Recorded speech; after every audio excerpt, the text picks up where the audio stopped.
À l'heure de cette rentrée scolaire 2025, je ne peux que revenir sur l'éducation sexuelle à l'école.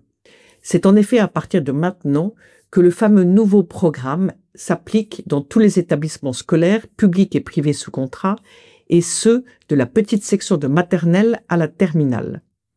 Comme je l'ai souvent dit ici, ce programme est très imprégné d'idéologie. Il constitue un véritable endoctrinement woke des enfants. Quelques exemples.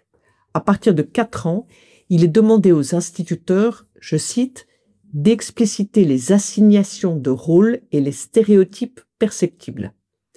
À partir de 4 ans également, il faut exposer aux petits les différents modèles de famille. Autrement dit, on veut inscrire dans leur cœur et dans leur esprit le fait que, prétendument, on pourrait avoir 2 papas ou 2 mamans comme on peut avoir un papa et une maman.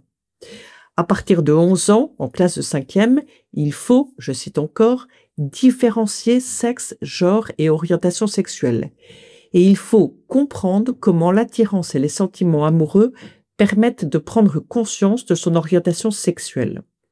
Ces quelques exemples sont révélateurs des objectifs de fond de ce programme.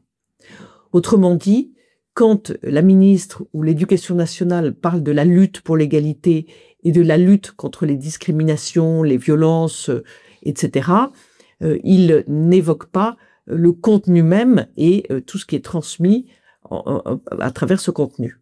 Dans ce contexte, je me permets de suggérer 5 règles pour protéger votre enfant du wokisme.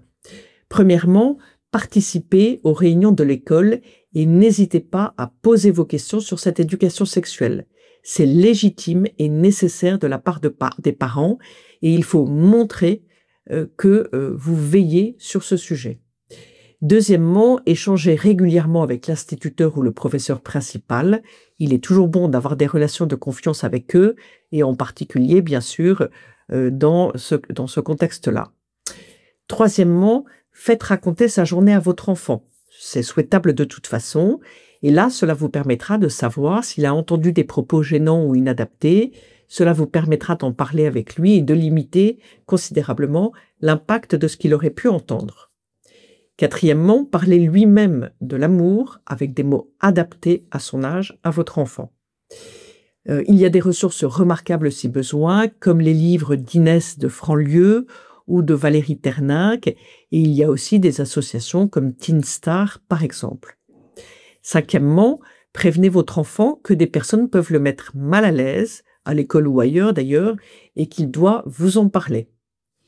De manière générale, nous devons donc continuer à alerter et à dénoncer ce programme, et nous devons maintenir la pression sur les politiques, car il faudra bien qu'il soit revu de fond en comble, et ce, dès que possible.